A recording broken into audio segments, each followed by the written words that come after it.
당신 이게 무슨 일이야? 미숙이 맞아? 김태수의 목소리가 떨렸다. 60이 넘은 나이에도 여전히 탄탄한 체격을 유지해온 그였지만 지금 이 순간만큼은 다리에 힘이 풀려 제대로 서 있을 수가 없었다. 여인이 고개를 돌렸다. 7년 전 빚더미에 앉아 집을 나갔던 전처 박미숙이었다. 한때는 단정하고 깔끔했던 그 얼굴이 이제는 세월과 고생에 찌들어 알아보기 힘들 정도였다 하지만 그 눈만큼은, 그 또렷한 눈만큼은 분명 미숙이었다. 미숙아. 김태수는 거의 비명처럼 그 이름을 불렀다. 그리고 달려갔다. 멀쩡한 정장 바지가 아스팔트에 쓸리든 말든 구두가 벗겨지든 말든 상관없었다. 당신이 왜 이 꼴이 됐소? 대체 무슨 일이 있었던 거요? 내가 그동안 얼마나 찾았는지 아시오? 김태수는 미숙의 손을 잡으려 했다 하지만 미숙은 차갑게 손을 뿌리쳤다. 손대지 마세요. 목소리마저 얼어붙어 있었다. 감정이라고는 찾아볼 수 없는 죽은 사람의 목소리 같았다. 미숙아, 나야 나 태수요. 우리 30년을 같이 살았잖소. 아들도 낳고 키우고. 이게 무슨 비키세요. 폐지값 받으러 가야 하니까요. 미숙은 다시 리어카를 잡았다. 그리고 묵묵히 걸어가기 시작했다. 김태수는 그 뒤를 따라가며 계속 말을 걸었지만 미숙은 대답하지 않았다. 마치 김태수가 투명인간이라도 된 것처럼. 여의도 오피스텔, 오전 9시 김태수의 회사 회장실. 회장님, 오늘 일정 말씀드리겠습니다. 비서 박 과장이 들어왔지만 김태수는 대답하지 않았다. 그저 창밖을 멍하니 바라보고 있을 뿐이었다. 회장님? 아, 그래요. 일정. 김태수는 고개를 돌렸다. 눈이 붉게 충혈되어 있었다. 회장님, 괜찮으십니까? 어디 편찮으신 겁니까? 아니요, 괜찮소. 오늘 거래처 미팅은 부회장한테 맡기고 나는 좀 나가봐야겠소. 예. 하지만 오늘이 중요한 계약. 그건 부회장이 잘할 거요. 내가 지금 중요한 일이 생겼소. 김태수는 재킷을 집어들고 나갔다. 박 과장은 고개를 갸우뚱하며 회장의 뒷모습을 바라봤다. 구룡마을 인근 쪽방촌.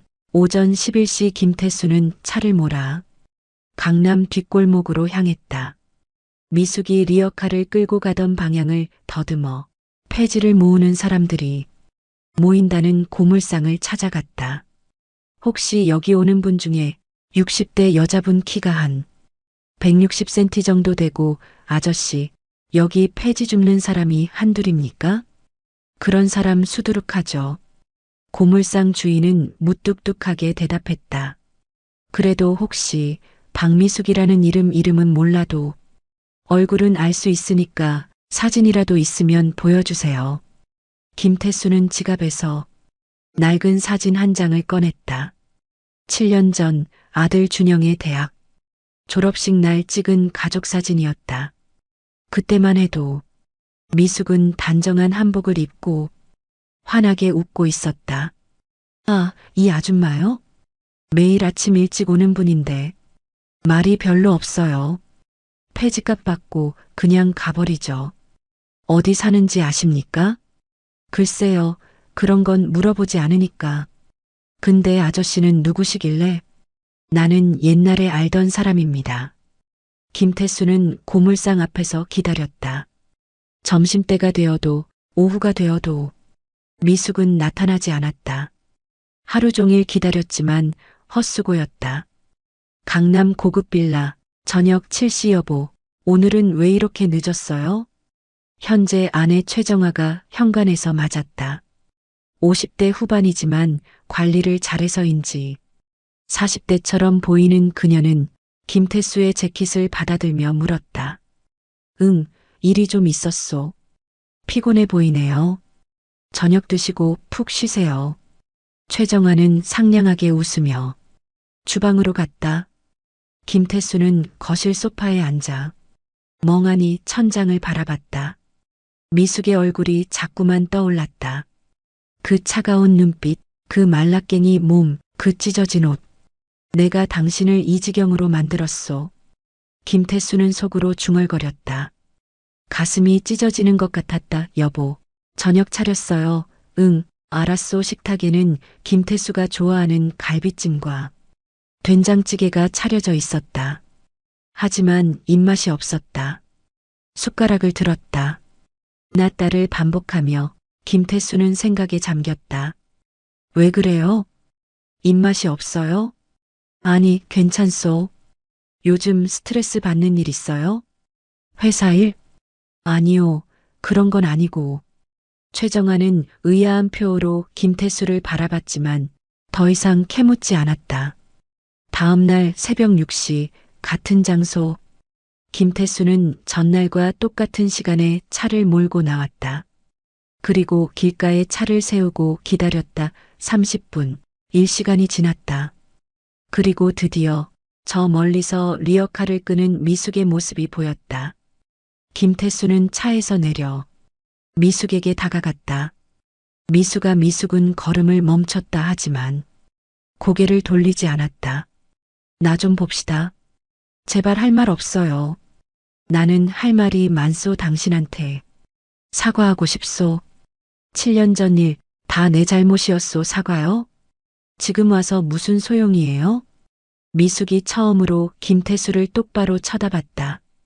그 눈빛에는 원망도 분노도 없었다. 그저 무덤덤함만 가득했다. 당신은 이제 잘 사시잖아요. 큰 회사 회장에 예쁜 부인에 멀쩡한 집에 그걸로 됐어요. 미숙아, 나는 당신을 그만하세요. 나 바빠요. 폐지 줍는 것도 경쟁이거든요. 늦으면 남이 다 가져가요. 미숙은 다시 리어카를 잡았다. 김태수는 그 앞을 막아섰다. 제발 내 말 좀 들어주시오. 당신을 도와주고 싶소. 어디 사는지라도 알려주시오. 도와요? 왜요? 당신이 무슨 자격으로? 나는 당신의 남편이었소. 전 남편이요. 7년 전에 이미 끝났잖아요. 미숙은 김태수를 밀치고 지나갔다. 김태수는 그 자리에 서서 미숙의 뒷모습을 바라볼 수밖에 없었다. 여의도 회사 오전 10시 회장님, 아드님이 찾아오셨습니다. 준영이가 들어오라고 하시오. 문이 열리고 30대 중반의 청년이 들어왔다. 김태수의 아들 김준영이었다. 대기업 과장으로 일하고 있는 그는 오늘따라 표정이 굳어 있었다. 아버지, 급하게 찾아와서 죄송합니다. 무슨 일이냐? 회사에서 무슨 일 있었니? 아니요, 그게 아니라 아버지, 혹시 요즘 어머니 보셨어요? 김태수의 얼굴이 굳었다. 어머니라니 무슨 소리냐? 진짜 어머니요, 박미숙 어머니. 내가 어떻게 제 친구가 봤대요. 강남에서 폐지 줍는 아주머니를 봤는데 그게 제 어머니 같다고. 사진을 찍어서 보내줬는데 준영은 핸드폰을 꺼내 사진을 보여줬다. 리어카를 끄는 미숙의 뒷모습이었다. 이게 정말 어머니가 맞아요? 7년 동안 연락도 없더니 이렇게 된 거예요? 김태수는 말문이 막혔다. 준영의 눈에는 눈물이 고여 있었다. 아버지, 어머니가 왜 이렇게 된 건지 아세요? 7년 전에 대체 무슨 일이 있었던 거예요? 그건 아버지가 어머니를 쫓아낸 거. 저도 알아요. 이혼할 때 어머니가 빚을 졌다고 어머니 잘못이라고 그러셨잖아요. 근데 진짜 그게 다예요? 다른 이유는 없었어요? 김태수는 아무 말도 할 수 없었다. 준영은 주먹을 불끈 쥐었다. 아버지, 전 그때 아버지 말만 믿었어요. 어머니가 잘못했다고, 어머니가 집안을 말아먹었다고. 그래서 어머니한테 원망스러운 말도 했어요. 근데 만약 아버지가 거짓말을 하신 거라면 준영아, 그건 아니다. 그럼 뭐예요? 어머니는 왜 폐지를 주우면서 살고 있는 거예요? 친정도 없고 의지할 데도 없다는 거 아버지도 아시잖아요. 그런데 왜 아버지는 어머니를 그냥 내버려 둔 거예요? 준영의 목소리가 떨렸다. 김태수는 고개를 숙였다. 미안하다, 아버지가 잘못했다. 사과는 저한테 하실 게 아니라 어머니한테 하셔야죠. 어머니 어디 계세요? 주소라도 알려주세요. 나도 모른다. 어디 사는지 알아내려고 노력하고 있다. 그럼 같이 찾아요. 어머니 혼자 두면 안 돼요. 준영은 간절한 눈빛으로 아버지를 바라봤다. 김태수는 고개를 끄덕였다. 구룡마을 인근 쪽방촌.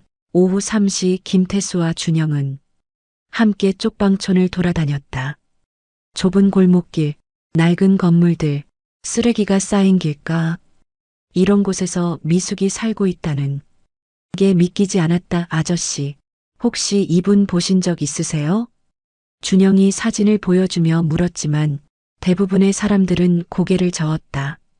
몇 시간을 헤매다가 마침내 한 구멍가게 주인이 알아봤다. 아, 이 아줌마요? 저기 2층 제일 끝방에 사는데요. 정말요? 감사합니다. 준영과 김태수는 급히 그 건물로 향했다. 계단을 올라가니 좁은 복도 끝에 낡은 문이 보였다. 김태수는 떨리는 손으로 문을 두드렸다. 미수가, 나다, 문 좀 열어주시오. 안에서 아무 소리도 들리지 않았다. 다시 두드렸다. 어머니, 저 준영이에요. 문 좀 열어주세요. 잠시 후 문이 열렸다. 미숙이 문틈 사이로 얼굴을 내밀었다. 왜 여기까지 왔어요? 어머니. 준영은 말을 잇지 못하고 눈물을 흘렸다. 미숙은 표 없는 얼굴로 아들을 바라봤다. 들어가세요. 여긴 당신들이 올 곳이 아니에요. 어머니, 제발 문 좀 열어주세요. 이야기 좀 해요. 할 이야기 없어요. 그냥 가세요. 미숙은 문을 닫으려 했다. 하지만 준영이 문을 붙잡았다. 어머니, 왜 이러세요? 저 아들이잖아요. 7년 동안 연락 한 번 없더니 이렇게 사시면서도 연락 안 하신 이유가 뭐예요? 너한테 짐이 되고 싶지 않았어. 짐이요? 어머니가 무슨 짐이에요? 너도 알잖니. 내가 7년 전에 빚을 졌다는 거. 그 빚 때문에 너희 아버지한테도 민폐 끼쳤다는 거. 그건 아버지가 그렇게 말한 거잖아요. 진실은 뭐예요? 정말 어머니가 잘못하신 거예요? 미숙은 입을 다물었다. 김태수가 입을 열었다. 미숙아, 우리 이야기 좀 합시다. 제대로 된 이야기를 싫어요. 당신이랑 할 이야기 없어요. 그럼 준영이라도 만나주시오. 아들이 이렇게 찾아왔는데. 미숙은 준영을 바라봤다. 아들의 눈에는 진심이 담겨 있었다. 한참을 망설이던 미숙이 문을 열었다. 5분만요. 5분 후에는 나가세요. 방 안은 너무 좁아서 세 사람이 앉기에도 비좁았다. 낡은 이불 한 채와 작은 전기밥솥, 그게 전부였다. 김태수는 이 방을 둘러보며 가슴이 무너지는 것 같았다. 어머니, 여기서 어떻게 지내셨어요? 밥은 제대로 드셨어요? 걱정 마라, 나는 잘 먹고 잘 산다. 어머니, 제발 저희 집으로 가세요. 제가 모실게요. 안 돼. 너는 아직 결혼도 안 했고 내 앞길이 창창한데 어떻게 엄마가 짐이 되니? 어머니는 짐이 아니에요. 어머니는 제 어머니예요. 준영은 미숙의 손을 꼭 잡았다. 미숙의 눈가가 젖어들었다. 준영아, 엄마는 괜찮아. 진짜 괜찮아. 어머니, 7년 전에 무슨 일이 있었는지 말씀해 주세요. 아버지가 어머니한테 뭘 한 거예요? 미숙은 입술을 깨물었다. 김태수를 힐끗 쳐다봤다가 다시 고개를 돌렸다. 그건 말해봤자 소용없어. 소용없어도 말씀해 주세요. 저는 알 권리가 있어요. 준영아, 엄마는 내가 아버지를 원망하는 걸 원하지 않아. 그냥 이대로 살아갈 거야. 어머니. 준영의 목소리가 높아졌다. 미숙은 고개를 저었다. 이제 나가줘. 5분 지났어. 어머니, 나가 제발. 미숙은 눈을 감았다. 더 이상 말을 잇지 않았다. 준영은 할 수 없이 일어섰다. 김태수도 따라 일어났다. 미수가, 나는 당신을 꼭 도와주겠소. 이렇게 두고 볼 수 없소? 미숙은 대답하지 않았다. 두 사람이 방을 나가자 미숙은 문을 닫았다. 그리고 바닥에 주저앉아 조용히 울었다. 7년 동안 참았던 눈물이 터져나왔다. 강남 고급 빌라, 저녁 8시 김태수는 집에 돌아와서도 정신을 차릴 수가 없었다. 거실 소파에 앉아 멍하니 허공을 바라보고 있었다. 미숙이 살던 그 좁은 방, 그 차가운 시멘트 바닥, 그리고 그녀의 말라깽이. 손이 자꾸만 떠올랐다. 여보, 저녁 안 드세요? 최정아가 주방에서 나와 물었다. 아, 응, 나중에 먹겠소. 오늘 하루 종일 밖에 계셨던데 무슨 일 있어요? 아니, 회사 일로 좀 돌아다녔소. 최정아는 의심스러운 눈빛으로 김태수를 바라봤다. 하지만 더 캐묻지는 않았다.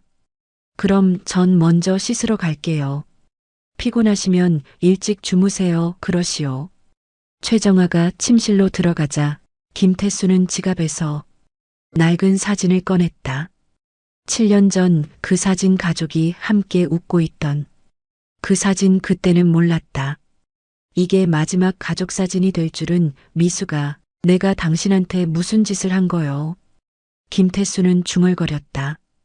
그리고 7년 전 그날로 기억이 거슬러 올라갔다. 7년 전 여의도 회사 회장실. 당시 김태수는 50대 중반이었다. 회사는 승승장구했고 거래처도 늘어났다. 그런데 그 즈음 비서로 일하던 최정아와 가까워지기 시작했다. 회장님, 오늘 계약서 검토 다 끝났습니다. 고생했소, 정아 씨. 이번 달도 수고 많았소. 아니에요. 제가 할 일을 한 것뿐이에요. 최정아는 환하게 웃으며 서류를 정리했다. 50대 초반이었지만 관리를 잘해서인지 젊어 보였다. 김태수는 어느새 그녀에게 끌리고 있었다. 정아 씨, 오늘 저녁에 시간 있소? 감사의 의미로 식사라도 대접하고 싶은데. 회장님과 단둘이요? 그게 안 되겠소? 아니요, 좋아요. 그날 저녁부터 두 사람의 관계는 달라졌다. 업무상 만남이 사적인 만남으로 바뀌었고 어느새 김태수는 최정아 없이는 하루도 살 수 없게 되었다. 강남 아파트, 같은 시각 미숙은 집에서 저녁 준비를 하고 있었다. 남편이 요즘 들어 귀가가 늦었지만 그래도 매일 저녁을 차려놓고 기다렸다. 엄마, 아빠 언제 와? 당시 20대 중반이었던 아들 준영이 물었다. 곧 오시겠지. 회사 일이 바쁘신가 봐. 요즘 너무 늦게 오시는 거 아니야? 건강 괜찮으신가? 걱정 마라. 아버지는 원래 일 열심히 하시는 분이잖니. 미숙은 웃으며 대답했지만 속으로는 불안했다. 남편의 눈빛이 예전 같지 않았고 자신을 대하는 태도도 점점 차갑게 변해가고 있었다. 밤 11시, 김태수가 집에 돌아왔다. 여보, 진지 드세요. 따뜻하게 데워놨어요. 배불러 회사에서 먹었소. 그래도 국이라도 한 그릇 됐다니까. 피곤해서. 그러니 그냥 좀 쉬게 해주시오. 김태수는 쌀쌀맞게 대답하고 침실로 들어갔다. 미숙은 혼자 남은 식탁을 바라보며 한숨을 쉬었다. 다음 날 오후, 강남 카페. 형님, 제가 오늘 찾아뵌 건 다름이 아니라 김태수의 동생 김상우가 형 앞에 앉아 있었다. 50대 초반의 그는 사업을 여러 번 했지만 번번이 실패했고 늘 형에게 손을 벌리곤 했다. 또 돈이 필요한가? 형님, 이번엔 진짜 큰 기회예요. 부동산 투자인데 이번에만 성공하면 대박이에요. 내가 지난번에도 도와줬잖아. 그 돈은 어떻게 됐나? 그건 운이 안 좋아서. 이번엔 다릅니다. 정말 확실한 거예요. 김태수는 한숨을 쉬었다. 동생의 이런 모습이 이제는 지겹기까지 했다. 상호야, 나도 이제 여유가 없다. 회사 자금도 빠듯하고. 그럼 형수님 명의로라도 좀 빌려주세요. 형수님 친정에서 물려받으신 그 상가 있잖아요. 그거 담보로 잡으면. 김태수의 눈빛이 변했다. 미숙의 상가 친정 부모님이 돌아가시면서 물려준 그 상가는 미숙의 유일한 재산이었다. 그건 안 돼. 그건 미숙이 재산이야, 형님. 근데 형수님도 형님 사업 돕고 싶어 하실 거 아니에요? 제가 형수님한테 말씀드려 볼게요. 야, 그건 정말. 김태수는 말을 잇지 못했다. 사실 그 순간 머릿속에서 다른 생각이 스쳐 지나갔다. 만약 미숙이 빚을 지게 된다면 이혼할 명분이 생기지 않을까? 그러면 최정아와 당당하게 재혼할 수 있지 않을까, 형님? 아, 그래, 알아서 해봐라. 근데 미숙이한테 말할 때 조심해서 말해. 괜히 의심받으면 안 되니까. 알겠습니다. 형님 걱정 마세요. 김상우는 환하게 웃었다. 그리고 그날 저녁 미숙을 찾아갔다. 강남 아파트. 저녁 7시. 형수님, 안녕하세요. 아이고, 동서 어쩐 일이야? 저녁은 먹었어? 미숙은 반갑게 김상우를 맞이했다. 시동생이 찾아온 건 오랜만이었다. 형수님, 사실 오늘 찾아뵌 건 형님 일로 좀 말씀드릴 게 있어서요.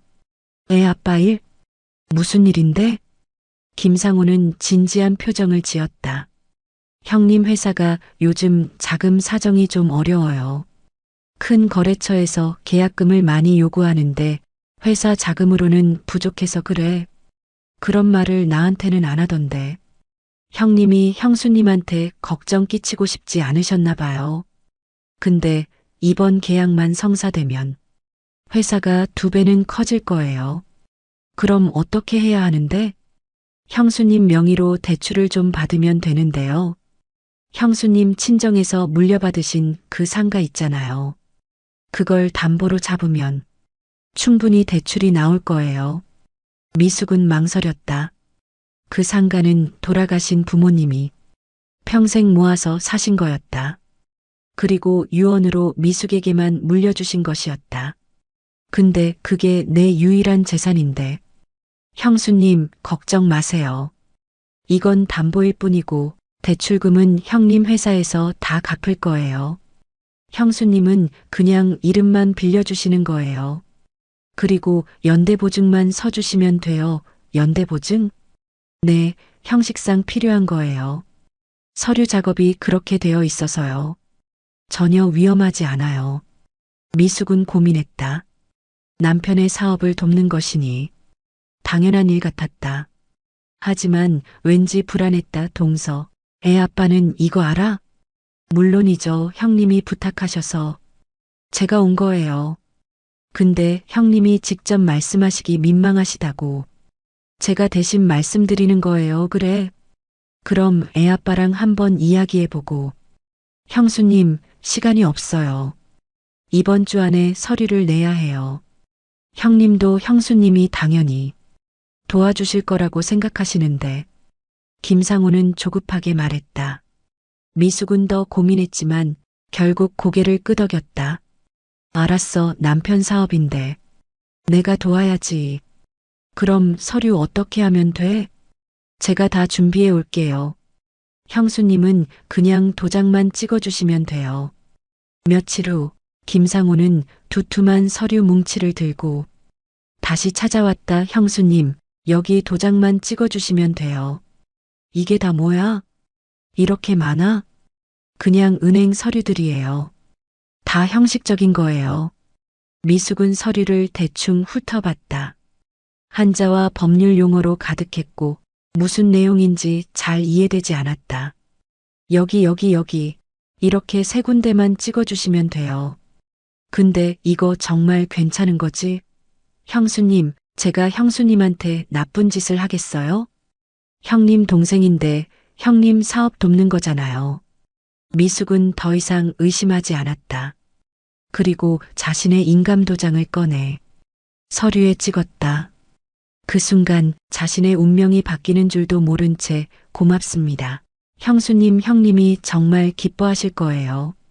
김상우는 서류를 챙겨 급히 나갔다.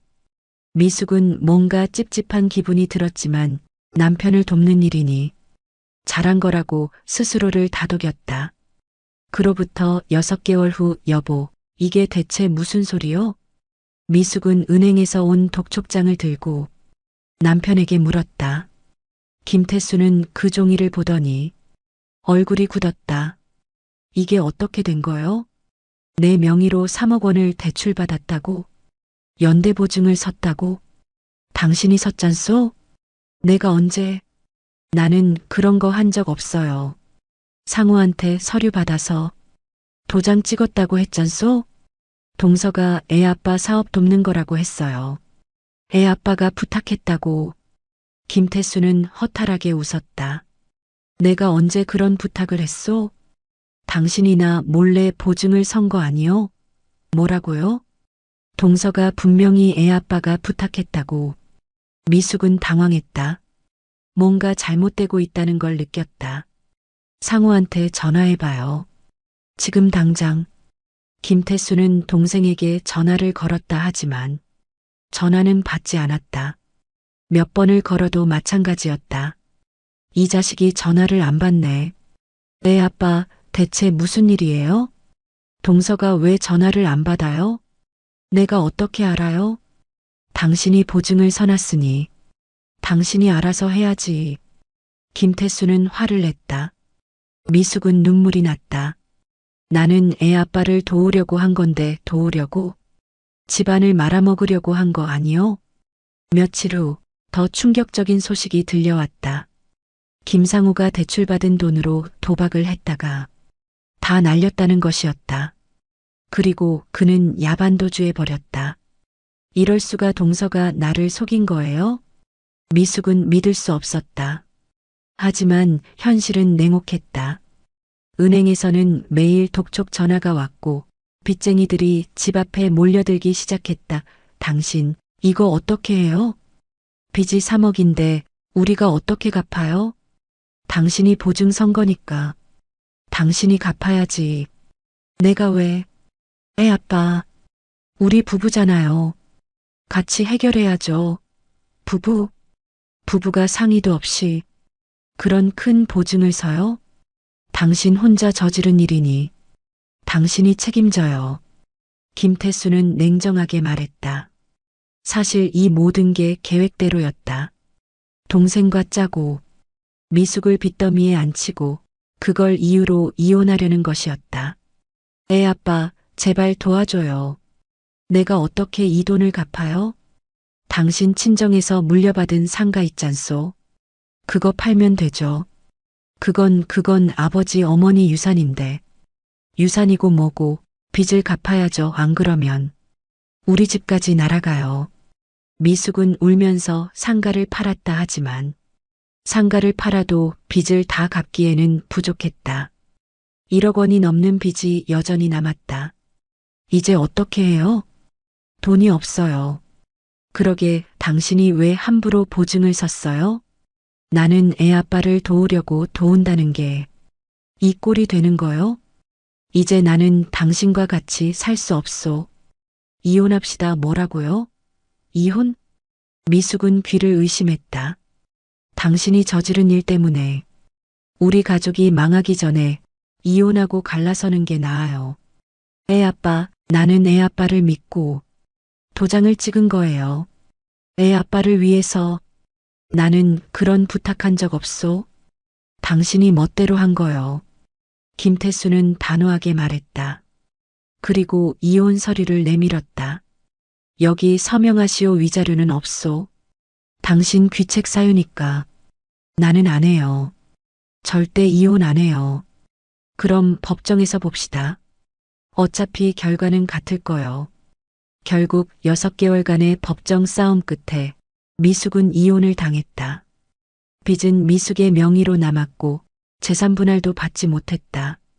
미숙의 고유 재산이었던 상가는 이미 팔렸고 남은 건 빚뿐이었다. 엄마, 어떻게 이렇게 된 거야? 엄마가 우리 집안을 망쳤어.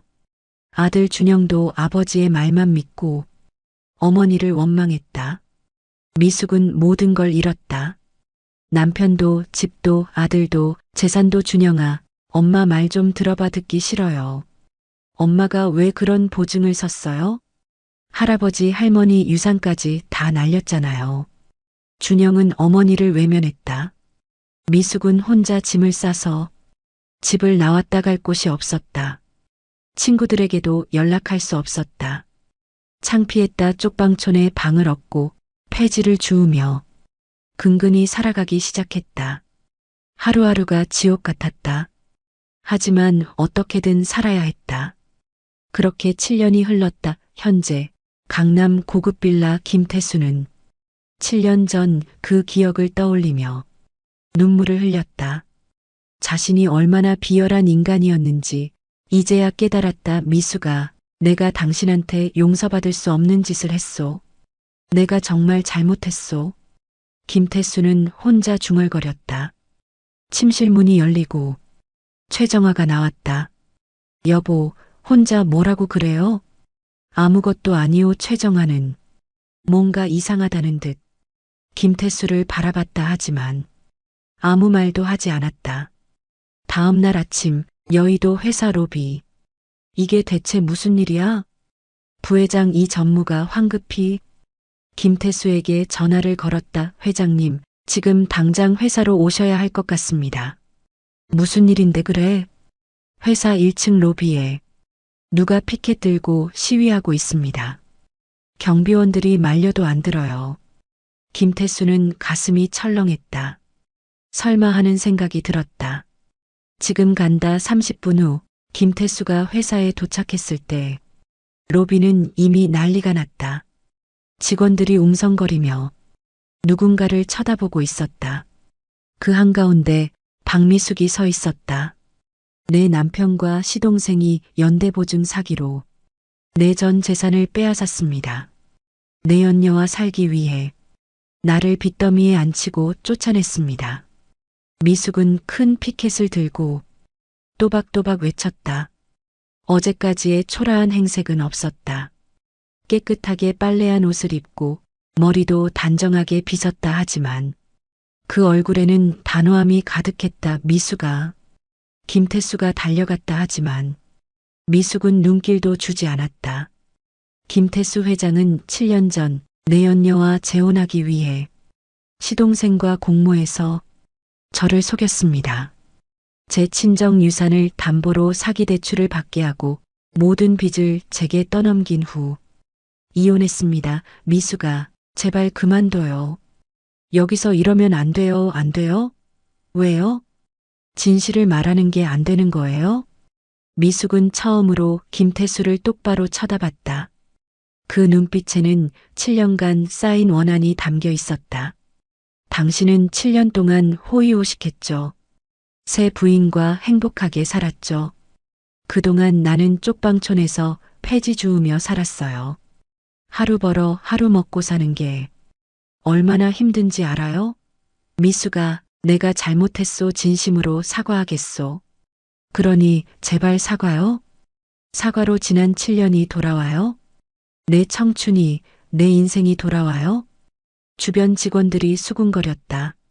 누군가 핸드폰으로 영상을 찍기 시작했다. 회장님, 저 여자 정신이 좀 이상한 것 같은데 경찰을 불러야 하지 않을까요? 경비팀장이 다가와 물었다. 아니요. 그러지 마시오. 저분은 제가 알아서 할 테니까. 김태수는 다시 미숙에게 다가갔다. 미숙아, 당신이 원하는 게 뭐요? 돈이요? 집이요? 내가 다 해줄 테니까. 제발 이만 그만둬요. 내가 원하는 거요? 간단해요. 제 인감도장 돌려주세요. 인감도장? 7년 전 시동생이 가져간 제 인감도장. 그거 아직도 가지고 있죠? 그걸 돌려주세요. 그리고 진실을 밝히세요. 당신이 나를 어떻게 속였는지, 어떻게 내 재산을 빼앗았는지 미수가 안 하실 거예요? 그럼 저는 매일 여기 올 거예요. 당신 회사가 망할 때까지. 미숙은 단호하게 말했다. 그리고 다시 피켓을 들어 올렸다. 저녁 뉴스 시간 최근 한 대기업 회장이 전처를 상대로 재산 사기를 쳤다는 의혹이 제기되어 논란이 되고 있습니다. 뉴스에서 미숙의 1인 시위 장면이 방송되었다. 인터넷에는 이미 영상이 퍼져 있었고 댓글창은 난리였다. 재벌들은 다 저 모양이네. 전처 불쌍하다. 7년 동안 폐지 주었다니. 내 연녀랑 바람 피우고 전처 재산 빼앗고 인간 쓰레기네. 김태수의 핸드폰이 쉴 새 없이 울렸다. 거래처에서, 지인들에서, 언론사에서 전화가 빗발쳤다. 여보, 이거 대체 무슨 일이에요? 최정화가 태블릿을 들고 다가왔다. 화면에는 미숙의 시위 영상이 재생되고 있었다. 저 여자가 당신 전처예요? 그래요. 7년 동안 폐지를 주었다고요? 그런데 왜 우리한테 연락을 안 한 거예요? 최정화의 목소리가 떨렸다. 뭔가 불안한 기색이 역력했다. 나도 몰랐소. 연락이 끊겼으니까. 근데 저 여자가 말하는 게 사실이에요? 당신이 정말 그런 짓을 한 거예요? 김태수는 대답하지 못했다. 최정화는 얼굴이 창백해졌다. 여보, 이거 우리한테도 안 좋은 일이에요. 당신이 빨리 해결해야 해요. 알고 있소. 그 여자한테 돈을 주든 뭘 하든 빨리 입 막으세요. 이러다가 회사 망해요. 최정화는 초조하게 말했다. 김태수는 한숨을 쉬었다. 다음 날 아침 회사 로비 미숙은 어제와 똑같이 피켓을 들고 서 있었다. 출근하는 직원들이 그녀를 피해 지나갔다. 어머니. 준영이 달려왔다. 미숙은 아들을 보고 조금 놀란 표정을 지었다. 준영아, 너 여기 왜 왔니? 어머니, 이러시면 안 돼요. 이건 아니잖아요. 뭐가 아니니? 엄마는 진실을 말하는 것뿐이야. 하지만 이렇게 하면 어머니만 손해예요. 사람들이 뭐라고 할지 몰라요. 나는 이미 잃을 게 없어. 7년 동안 바닥까지 떨어져 봤으니까 이제 두려울 게 없단다. 미숙의 목소리는 담담했다. 준영은 가슴이 아팠다. 어머니, 제가 조사해 봤어요. 7년 전 그 일 아버지 회사 자금 흐름을 봤어요. 그리고 작은아버지가 대출받은 돈이 어디로 갔는지도요. 준영은 서류 봉투를 꺼냈다. 어머니 말씀이 맞았어요. 작은아버지가 받은 돈은 아버지 회사에 쓰인 게 아니었어요. 도박장으로 갔고 일부는 최정화 명의 계좌로 입금됐어요. 미숙의 눈이 커졌다. 정말? 네, 그리고 이것도 발견했어요. 준영은 또 다른 서류를 꺼냈다. 어머니가 쫓겨나기 한 달 전 아버지가 작은아버지와 만난 기록이에요. 카페에서 만났는데 그 카페 CCTV를 확보했어요. 어떻게? 제 친구가 경찰이에요. 도움을 요청했죠. 영상은 삭제됐지만 기록은 남아 있었어요. 미숙은 떨리는 손으로 서류를 받아들었다. 준영아, 어머니, 이걸 가지고 고소하세요. 제가 도와드릴게요. 아버지와 작은아버지, 그리고 준영은 말을 멈췄다. 최정화의 이름을 말하기가 쉽지 않았다. 그리고 현재 아버지 부인까지 다 처벌받아야 해요. 미숙은 눈물을 흘렸다. 하지만 슬픔의 눈물이 아니었다. 희망의 눈물이었다. 고맙다. 아들 정말 고맙다. 어머니, 제가 7년 동안 어머니를 오해했어요. 정말 죄송해요.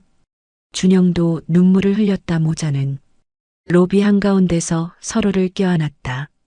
그날 오후 검찰청 미숙과 준영은 김태수와 김상우를 사기, 횡령, 배임 혐의로 고소했다. 준영이 모은 증거 자료들이 함께 제출되었다. 부인, 이 자료들이 사실이라면 충분히 입건 가능합니다. 담당 검사가 말했다. 제 아들이 정말 고생해서 모은 자료예요. 아드님이 정말 효자시네요. 걱정 마십시오. 저희가 철저히 수사하겠습니다.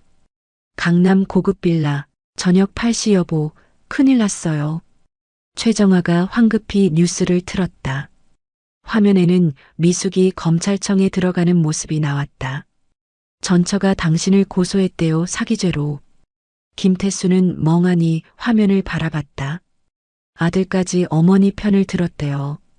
준영이가 증거 자료를 다 모아서 제출했다고요, 준영이가?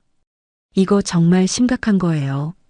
만약 기소되면 당신 구속될 수도 있어요. 최정아는 패닉 상태였다.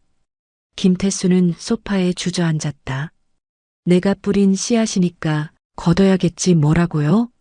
지금 이게 무슨 소리예요? 나는 그동안 미숙이한테 너무 미안했소. 7년 동안 괴로웠소. 그래도 이렇게 당할 수는 없잖아요. 변호사를 선임하고 합의를 하고 합의? 무슨 돈으로? 회사 주가는 폭락했고 거래처들은 계약 해지하겠다고 난리고. 이미 끝났소. 김태수는 허탈하게 웃었다. 여보, 정신 차려요.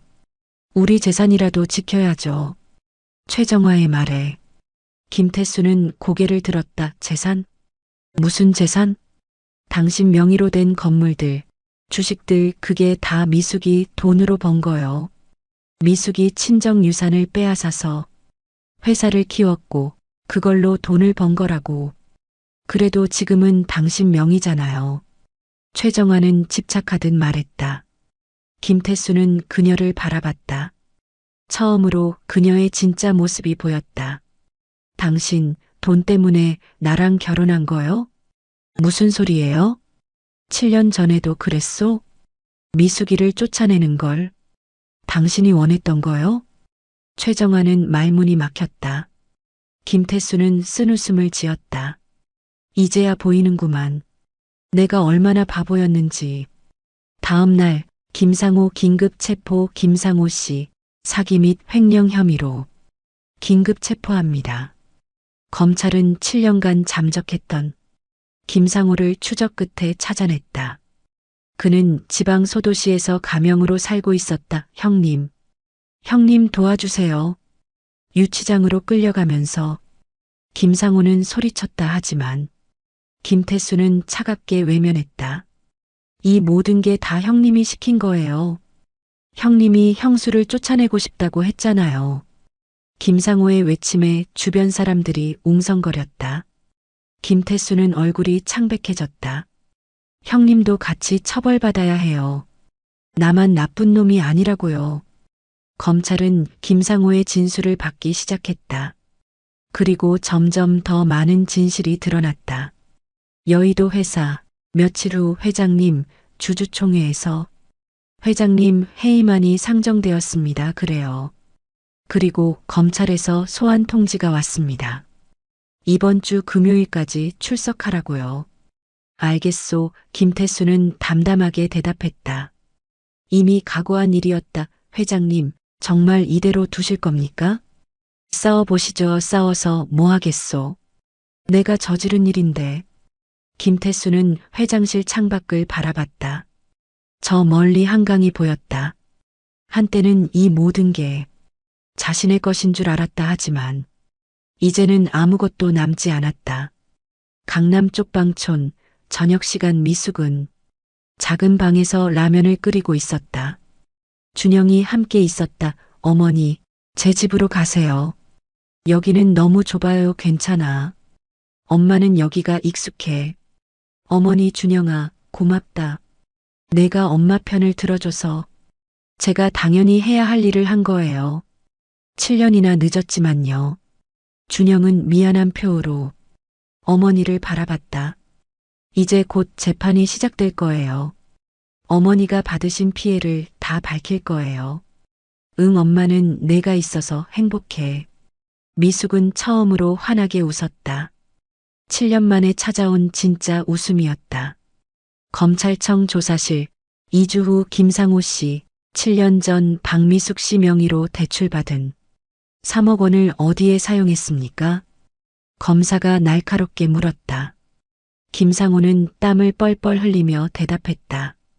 그건 일부는 제 사업 자금으로 쓰고 일부는요? 도박으로 날렸습니다. 그럼 나머지는요? 3억 중에 1억 5천만 원의 행방이 불분명한데요. 검사가 통장 내역을 내밀었다. 김상우는 입술을 깨물었다 말씀하시죠. 안 그러면 더 불리해집니다. 그건 최정화한테 줬습니다. 최정화? 김태수 회장의 현재 부인 말입니까? 내 검사의 눈빛이 날카로워졌다. 왜 최정화 씨한테 그 돈을 줬습니까? 그건 김상우는 망설였다. 하지만 이제 와서 숨길 이유도 없었다. 최정화하고 저는 연인 관계였습니다. 조사실이 순간 조용해졌다. 뭐라고요? 7년 전부터, 아니 그 전부터 저희는 사귀었어요. 형님 몰래 검사는 서류를 넘기며 물었다. 그럼 최정화 씨는 김태수 회장의 비서로 일하면서 당신과 내연 관계였다는 말입니까? 네, 처음에는 정화가 형님한테 잘 보여서 돈을 뜯어내려는 계획이었어요. 근데 형님이 정화한테 빠져버렸죠. 계속하세요. 형님이 형수를 쫓아내고 싶어 하는 걸 알고 우리가 계획을 짰어요. 형수 명의로 대출을 받게 하고 그 돈을 우리가 나눠 갖는 거였죠. 그러니까 김태수 회장도 그 계획을 알고 있었다는 겁니까? 형님은 형수가 빚더미에 앉게 되는 것까지만 알고 있었어요. 그 돈을 우리가 빼돌리는 건 몰랐죠. 검사는 고개를 끄덕이며 메모했다. 그럼 최정화 씨는 처음부터 김태수 회장을 속일 계획이었다는 거네요? 내 정화는 형님과 결혼해서 재산을 다 빼먹을 생각이었어요. 그리고 나중에 저랑 도망갈 계획이었고요. 증거가 있습니까? 녹음 파일이 있어요. 정화가 저한테 보낸 문자 메시지들도요.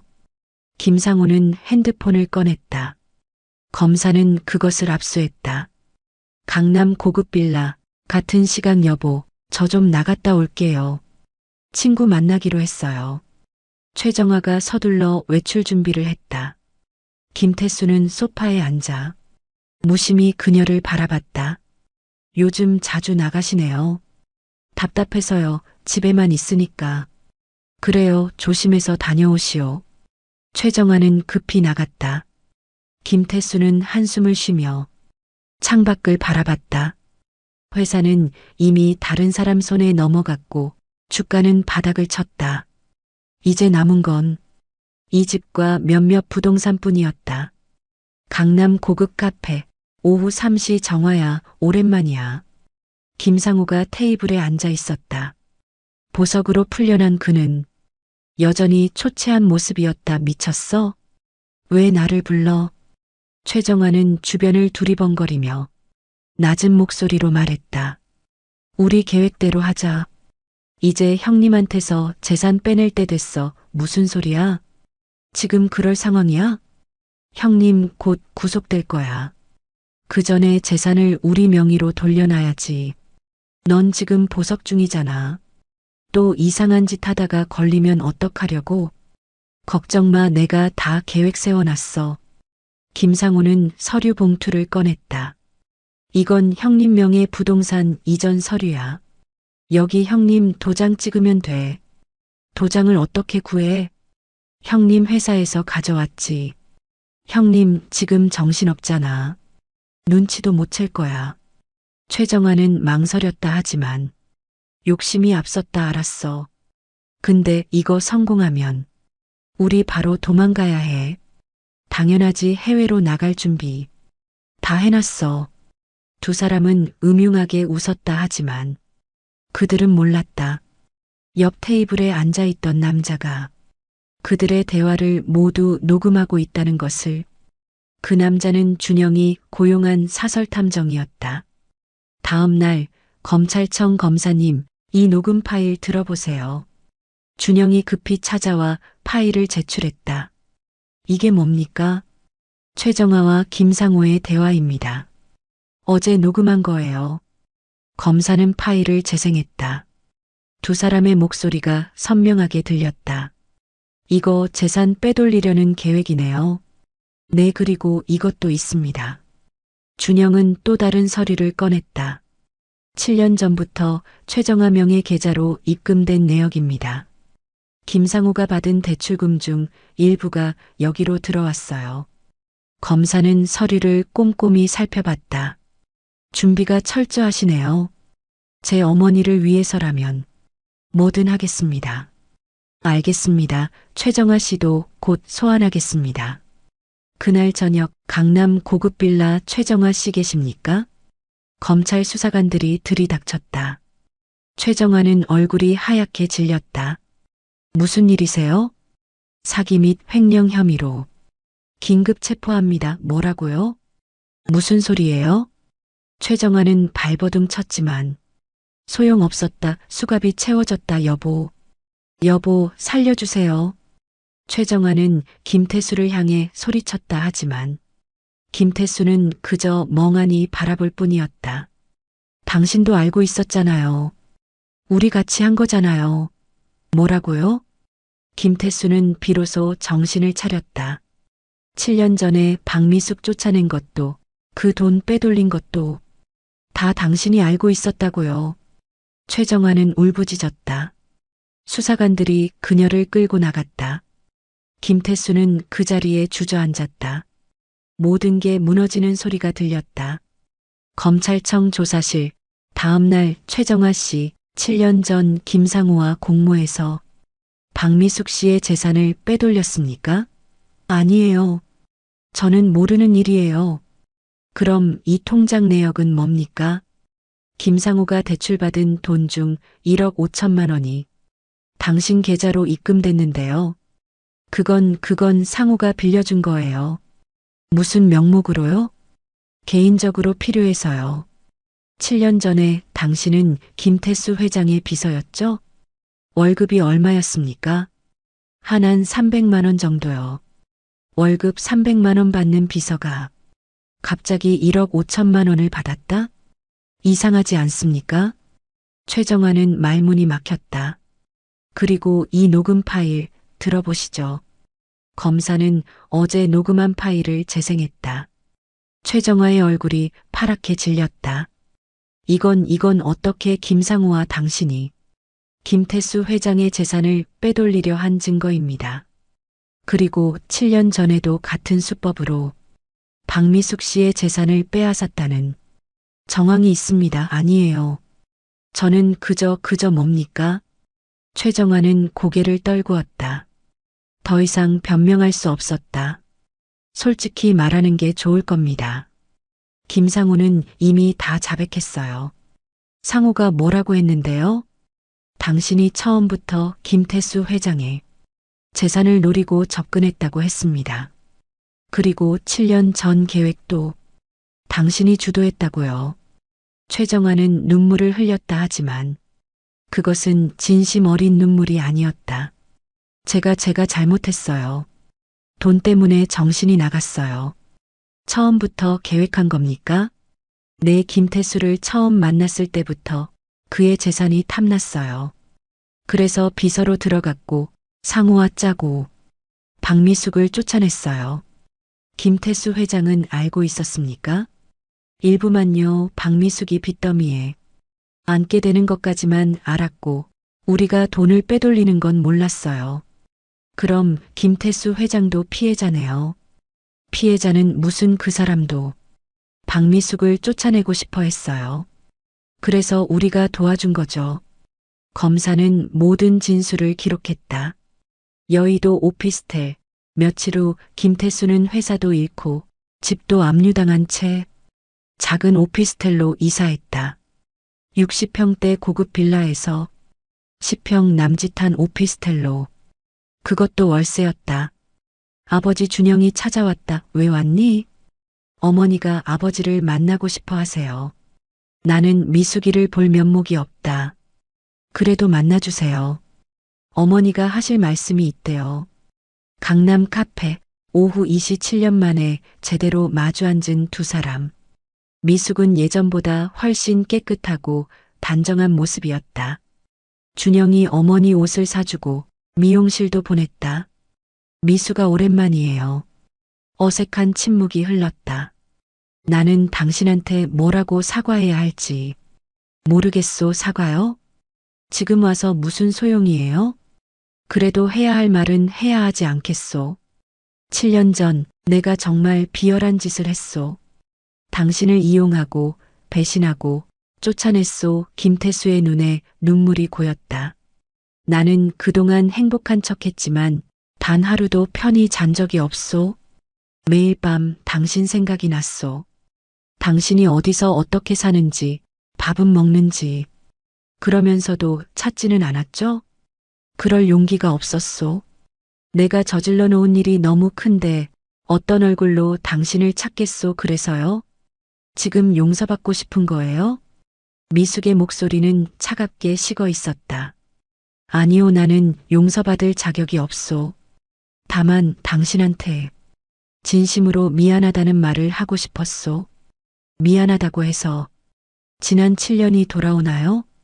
제가 쪽방에서 벌레와 함께 잔 그날들이 폐지 주우며 손이 얼어붙던 그 겨울들이 돌아오나요?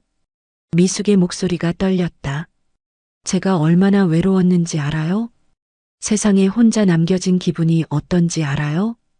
미안하오. 미안하다는 말로는 부족해요. 당신은 제 인생을 망쳤어요. 김태수는 고개를 숙였다 하지만 미숙은 잠시 말을 멈췄다. 저도 이제 놓아줄게요. 원망하고 복수하는 것도 지쳤어요. 이제 그만 끝내고 싶어요.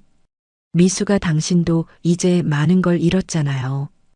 회사도 집도 명예도 그걸로 됐어요.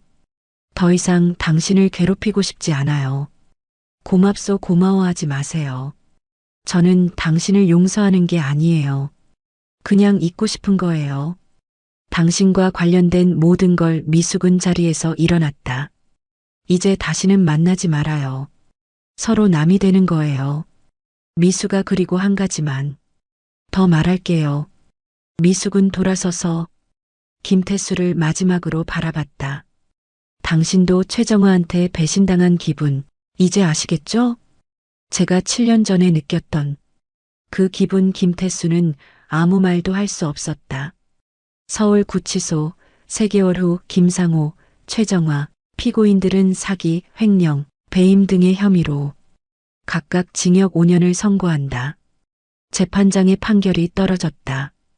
최정화는 그 자리에서 주저앉아 울음을 터뜨렸다. 재판장님, 저는 억울합니다. 김태수도 같이 처벌받아야 해요. 피고인 최정화, 조용히 하시오. 김태수 씨는 박미숙 씨의 재산 피해에 대해서는 책임이 있으나 피고인들이 저지른 횡령 및 사기에 대해서는 오히려 피해자입니다. 말도 안 돼요. 그 사람도 더 이상의 발언은 무의미합니다. 피고인들은 즉시 수감하도록. 교도관들이 두 사람을 끌고 나갔다. 방청석에 앉아있던 미숙은 무표정하게 그 모습을 바라봤다. 어머니, 이제 끝났어요. 준영이 어머니의 손을 잡았다. 응, 정말 끝났구나. 미숙은 한숨을 쉬었다. 복수는 끝났지만 가슴 한편이 텅 빈 것 같았다. 여의도 월세 오피스텔 같은 날. 저녁 김태수는 판결 소식을 뉴스로 접했다. 최정화와 김상호가 징역 5년을 선고받았다는 내용이었다. 정화 김태수는 허탈하게 웃었다. 7년 동안 사랑했다고 믿었던 여자. 그녀는 처음부터 자신의 돈만 노렸던 것이다. 핸드폰이 울렸다. 부동산에서 온 연락이었다. 회장님, 마지막 남은 건물도 경매로 넘어갔습니다. 이제 정말 아무것도 없으시네요. 알겠습니다. 김태수는 전화를 끊었다. 회사도 집도 재산도 모두 잃었다. 남은 건 이 월세 오피스텔과 약간의 생활비뿐이었다. 내가 뿌린 씨앗이니까 거둬야겠지. 김태수는 창밖을 바라봤다. 한강이 멀리 보였다. 저 강물처럼 모든 게 흘러가는 것이구나 생각했다. 다음 날 새벽 구로구 쪽방촌. 여기 방 하나 있나요? 월세 15만 원인데 괜찮으세요? 네, 괜찮습니다. 김태수는 7년 전 미숙이 처음 들어갔던 그쪽 방촌에 방을 얻었다. 좁디 좁은 3평 남짓한 방. 창문도 제대로 없고 벽지는 곰팡이로 얼룩져 있었다.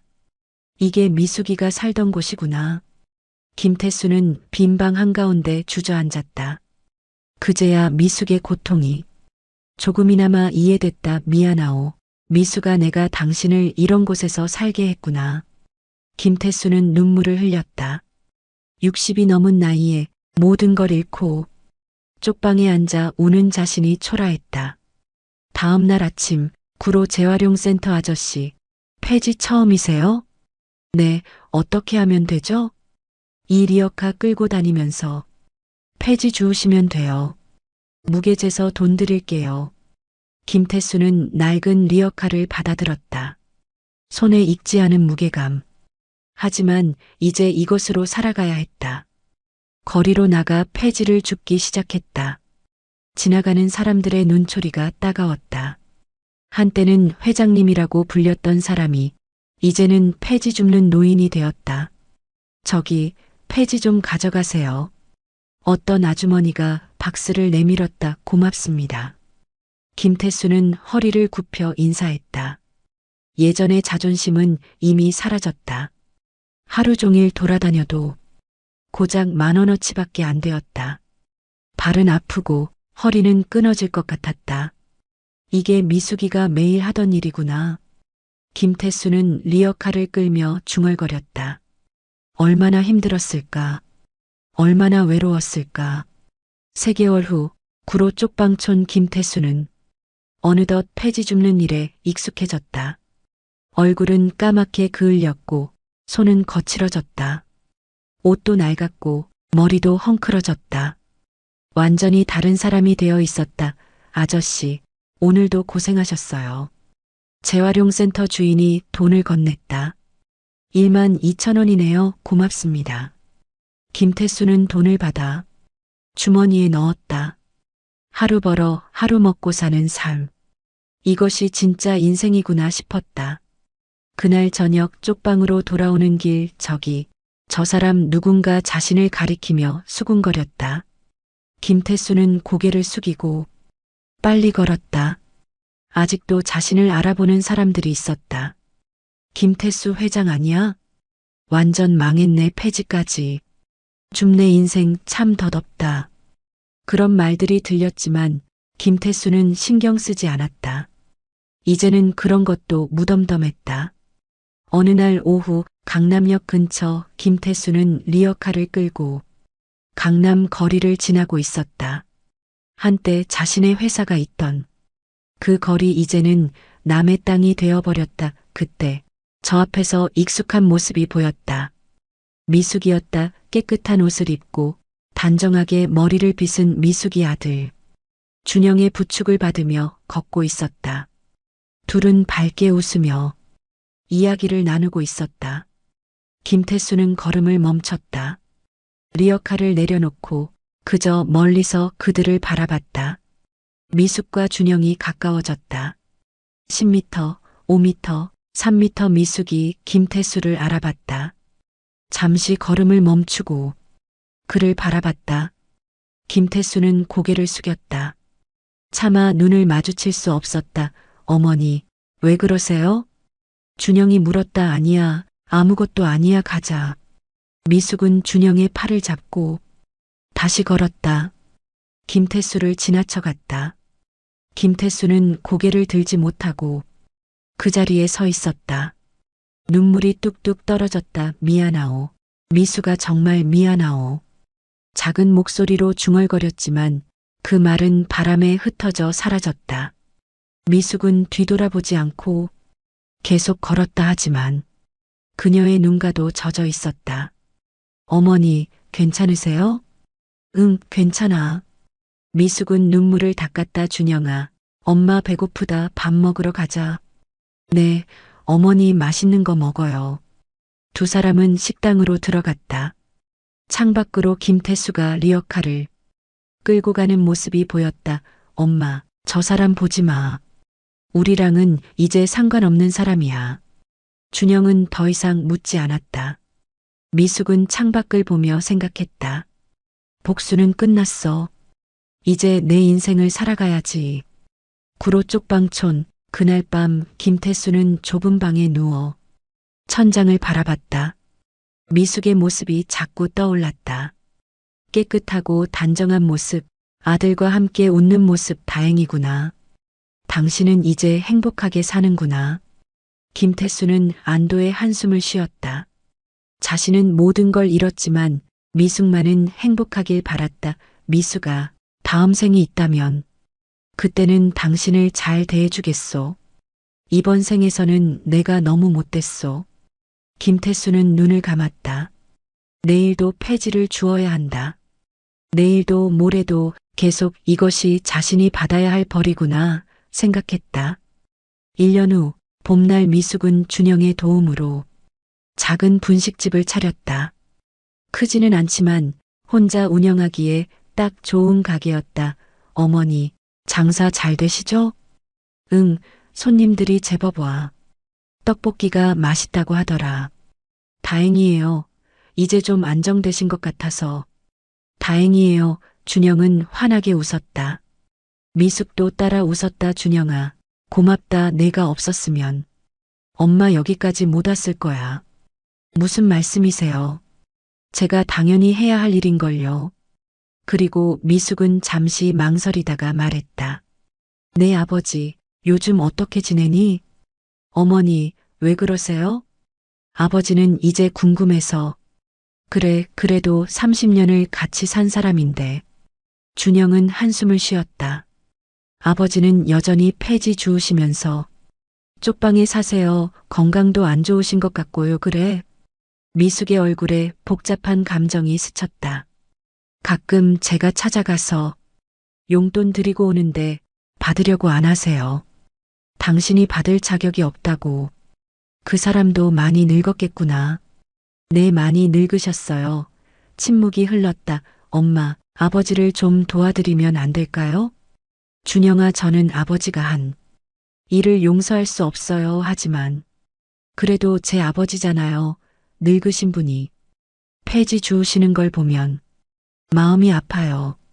미숙은 고개를 저었다. 아니야. 그 사람은 그렇게 살아야 해. 그게 그 사람이 받아야 할 벌이야. 하지만 준영아, 엄마 마음 이해해줘. 엄마는 아직 그 사람을 용서할 수 없어.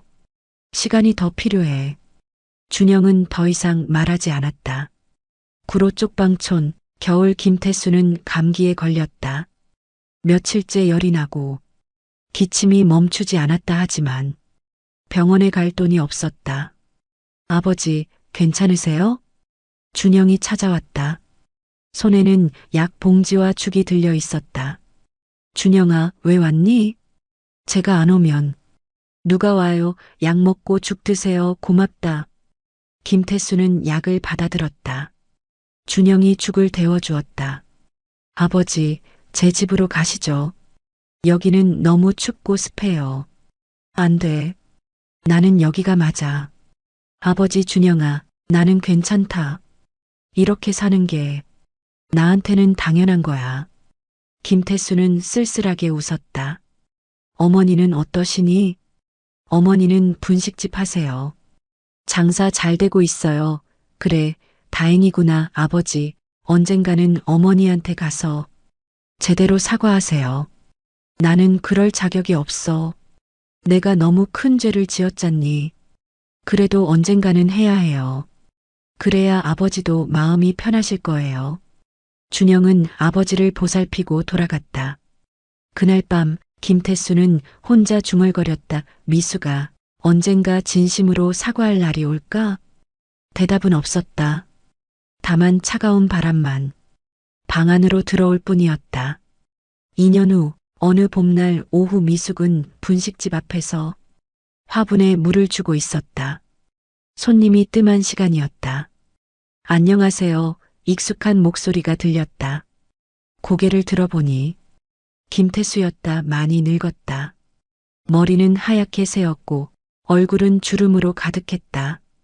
옷도 남루했고 몸도 많이 야위었다. 왜 왔어요? 미숙아, 나 진짜 사과하고 싶어서 왔소. 김태수는 떨리는 목소리로 말했다. 사과는 이미 몇 번이나 들었어요. 이제 그만해요. 아니요. 나는 진심으로 사과한 적이 없소. 그동안은 그냥 미안하다는 말만 했지. 진짜 내 잘못을 깨닫지 못했소. 그래서요?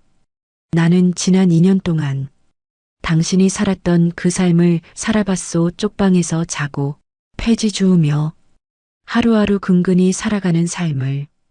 그제야 알았소. 내가 당신한테 얼마나 큰 고통을 줬는지. 김태수는 무릎을 꿇었다. 미수가 진심으로 미안하오. 내가 저질러 놓은 일은 용서받을 수 없다는 거 알고 있소. 하지만 그래도 한 번은 제대로 사과하고 싶었소. 미숙은 그를 내려다봤다. 한때 잘 나가던 회장, 거만하고 냉정했던 남편. 그 사람이 이제는 초라한 노인이 되어 무릎 꿇고 있었다. 일어나세요. 미수가 일어나라고요. 나이 들어서 무릎 꿇으면 안 좋아요. 김태수는 천천히 일어났다. 당신 사과 받았어요. 정말이요? 네, 하지만 용서는 안 해요. 미숙의 목소리는 단호했다. 당신이 저한테 준 상처는 너무 깊어요. 아무리 시간이 지나도 완전히 잊을 수 없을 거예요. 알고 있소. 하지만 미숙은 잠시 말을 멈췄다. 준영이가 당신 걱정을 많이 해요. 그러니 건강은 챙기세요. 아들 걱정시키지 말고. 고맙소. 미숙아. 이제 가세요. 저 장사해야 하니까. 김태수는 고개를 숙여 인사하고 돌아섰다. 몇 걸음 걷다가 다시 돌아봤다. 미숙아, 당신이 행복하게 사는 모습 보니까 내 마음이 좀 편해지는 것 같소. 미숙은 대답하지 않았다. 김태수는 쓸쓸하게 웃으며 사라졌다. 미숙은 그의 뒷모습을 바라보다가 조용히 가게 안으로 들어갔다. 이제 정말 끝이네. 그날 저녁 미숙은 혼자 가게 문을 닫으며 생각했다. 복수도 끝났고 사과도 받았다. 이제 남은 건 자신의 삶을 사는 것뿐이었다. 7년간의 지옥, 그리고 3년간의 복수, 총 10년의 세월이 흘렀다. 이제는 정말 나를 위해 살아야지. 미숙은 중얼거리며 화분에 물을 주었다. 꽃이 피어나고 있었다. 새로운 봄이 오고 있었다. 에필로그. 그로부터 5년 후 준영은 결혼을 했고 미숙은 손주를 안았다. 분식집은 동네 맛집으로 소문이 나서 장사가 잘 되었다. 미숙은 더 이상 과거를 되돌아보지 않았다. 김태수는 여전히 쪽방에서 살며 폐지를 주었다. 건강이 많이 나빠졌지만 준영의 도움으로 근근히 버티고 있었다. 가끔 미숙의 분식집 앞을 지나가며 멀리서 그녀의 모습을 보는 것이 유일한 위안이었다. 최정화와 김상호는 5년형을 마치고 출소했지만 세상은 그들을 냉대했다. 일자리도 구하지 못하고 사람들의 손가락질을 받으며 살아갔다. 뿌린 대로 거두는 것. 그것이 인생의 진리였다. 재미있게 보셨다면 구독과 좋아요 부탁드립니다. 영상 제작에 큰 힘이 됩니다. 오늘도 행복한 하루 보내세요.